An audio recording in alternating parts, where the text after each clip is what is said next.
ಸ್ನೇಹಿತರೆಲ್ಲರೂ ನಮಸ್ಕಾರ. ಮುರಳಿ ಜೊತೆಗೆ ಸ್ವಾಗತ.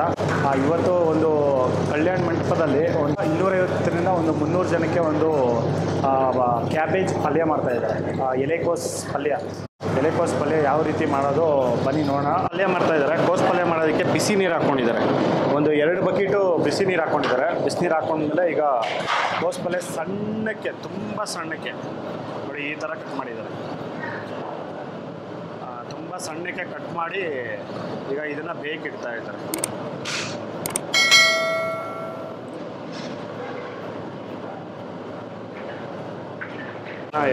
ಎರಡು ಸಲ ತೊಳ್ಕೊಂಡಿದ್ದಾರೆ ನೀಟಾಗಿ. ತೊಳೆದು ಇದನ್ನು ಇದರಲ್ಲಿ ಹಾಕ್ಕೊಂತಾರೆ.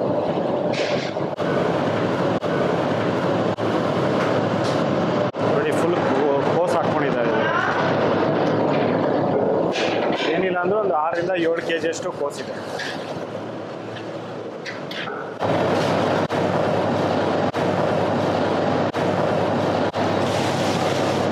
ನೋಡಿ ಕ್ಯಾಬೇಜ್ ಅನ್ನೋದು ಅರ್ಧ ಭಾಗ ಬೆಂದಿದೆ, 50% ಬೆಂದಿದ್ದಾದಮೇಲೆ ಈಗ ಇದನ್ನು ಬಸಿತಾರೆ. ಇದು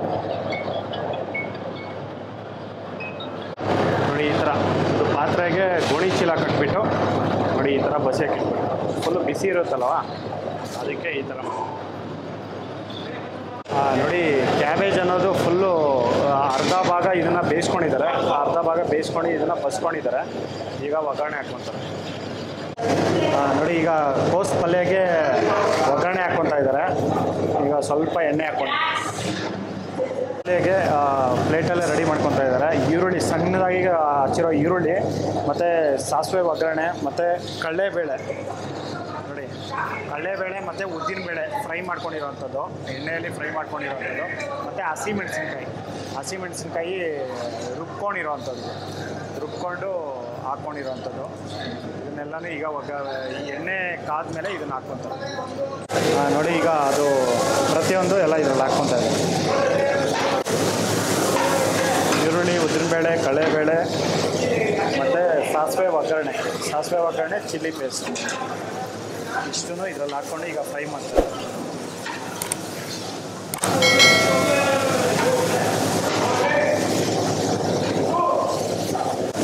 ನೋಡಿ ಈಗ ಇದರಲ್ಲೇ ಪುಡಿ ಉಪ್ಪು ಹಾಕ್ಕೊಂಡಿದ್ದಾರೆ. ಪುಡಿ ಉಪ್ಪು ಸ್ವಲ್ಪ,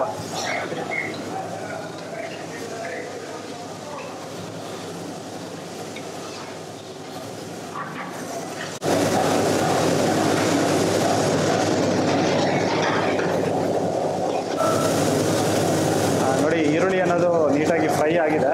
ಬ್ರೌನ್ ಕಲರ್ ಬಂದಮೇಲೆ ಈಗ ಹಸಿ ಕೊಬ್ಬರಿ ಹಾಕ್ಕೊಂಡಿದ್ದಾರೆ. ಒಂದು 2 ಕಾಯಷ್ಟು ಹಸಿ ಕೊಬ್ಬರಿ ಹಾಕ್ಕೊಂಡಿರೋದು.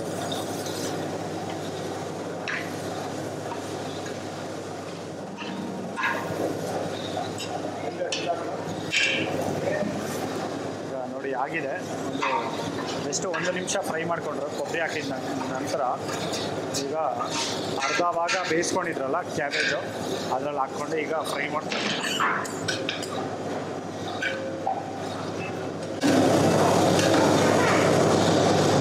ಈ ಥರ ಪಲ್ಯ ಮಾಡ್ಕೊಬೇಕಂದ್ರೆ ಕ್ಯಾಬೇಜ್ ಪಲ್ಯ ನೋಡಿ ಈ ಥರ ಸಣ್ಣ ಕೊಯ್ದು ಹಾಕೋದ್ರಿಂದ ಕ್ಯಾಬೇಜ್ ಪಲ್ಯ ಅನ್ನೋದು ತುಂಬ ಚೆನ್ನಾಗಿರುತ್ತೆ. ನನಗೆ ಕ್ಯಾಬೇಜ್ ಪಲ್ಯ ಅಂದರೆ ತುಂಬ ಇಷ್ಟ ಆಗಿದೆ. ಬಸ್ಸಾರಿಗಾಗಲಿ ಪಲ್ಯಗಾಗಲಿ ಈ ಥರ ಇದು ನಮ್ಮ ಮನೇಲಿ ನಾನು ಮಾಡಿಸ್ತಾ ಇರ್ತೀನಿ. ಕ್ಯಾಬೇಜ್ ಪಲ್ಯ ಅಂದರೆ ತುಂಬ ಚೆನ್ನಾಗಿರುತ್ತೆ.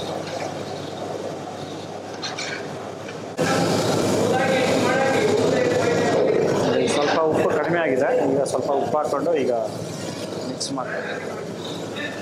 ಕೋಸ್ಗೆ ಬೇಯುವಾಗ ಸ್ವಲ್ಪ ಉಪ್ಪು ಹಾಕ್ಕೊಂಡಿದ್ರು, ಮತ್ತು ಈಗ ಸ್ವಲ್ಪ ಉಪ್ಪು ಹಾಕ್ಕೊಂಡಿದ್ದಾರೆ. ನೋಡಿ ಒಗ್ಗರಣೆ ಅನ್ನೋದು ಈ ಪಾತ್ರೆಯಲ್ಲಿ ಹಾಕ್ಕೊಂಡು ಒಂದು 2ರಿಂದ 3 ನಿಮಿಷ ಇದನ್ನು ಚೆನ್ನಾಗಿ ಬಿಸಿ ಮಾಡ್ಕೊತಾರೆ. ಬಿಸಿ ಆದಮೇಲೆ ಇದನ್ನು ಇಳಿಸ್ಕೊಂಡ್ಬಿಡ್ತಾರೆ. ಒಗ್ಗರಣೆ ಅದರಲ್ಲಿ ಹಾಕಿದ್ಮೇಲೆ ಕಂಟಿನ್ಯೂಸ್ ಆಗಿ ಮಿಕ್ಸ್ ಮಾಡ್ತಾ ಇರಬೇಕು, ಇಲ್ಲಾಂತಂದರೆ ತಳ ಅಂಟುತ್ತೆ. ನೋಡಿ ಆಗಿದೆ. ಒಂದು 2ರಿಂದ 3 ನಿಮಿಷ ಫ್ರೈ ಮಾಡಿಕೊಂಡು ಈಗ ತೆಗೆದಿದ್ದಾರೆ. ಕ್ಯಾಬೇಜ್ ಪಲ್ಯ ಅನ್ನೋದು ರೆಡಿಯಾಗಿದೆ. ನೋಡಿ ಇದರಲ್ಲೇ ಒಂದು 2ರಿಂದ 3 ಟೀ ಸ್ಪೂನ್ ಅಷ್ಟು ಸಕ್ಕರೆ ಹಾಕ್ಕೊಂಡಿದ್ದಾರೆ. ಕಾಣಿಸ್ತಾ ಇರ್ಬೋದು ಸಕ್ಕರೆ. ನೋಡಿ ಅದು 2ರಿಂದ 3 ಸ್ಪೂನ್ ಅಷ್ಟು ಸಕ್ಕರೆ ಹಾಕ್ಕೊಂಡಿದ್ದಾರೆ ಇಷ್ಟಕ್ಕೆ. ಇದು ಆಲ್ಮೋಸ್ಟು ಏನಿಲ್ಲ ಅಂದರೂ 250ರಿಂದ 300 ಜನ ತಿನ್ಬೋದು. ಈಗ ಕೋಸ್ ಪಲ್ಯ ಅನ್ನೋದು ರೆಡಿಯಾಗಿದೆ. ಸ್ನೇಹಿತರೆ ನೋಡಿ, ಕ್ಯಾಬೇಜ್ ಪಲ್ಯ ಅನ್ನೋದು ತುಂಬ ಚೆನ್ನಾಗಿತ್ತು, ಸಖತ್ತಾಗಿತ್ತು. ನೋಡಿ, ಈ ವಿಡಿಯೋ ನಿಮಗೆಲ್ಲರಿಗೂ ಇಷ್ಟ ಆಗಿದೆ ಅಂದ್ಕೊತೀನಿ. ಇಷ್ಟ ಆಗಿದರೆ ದಯವಿಟ್ಟು ಲೈಕ್ ಮಾಡಿ, ಶೇರ್ ಮಾಡಿ, ಸಬ್ಸ್ಕ್ರೈಬ್ ಮಾಡಿ. ಮುಂದಿನ ವಿಡಿಯೋದಲ್ಲಿ ಸಿಗ್ತೀನಿ. Thank you, bye bye.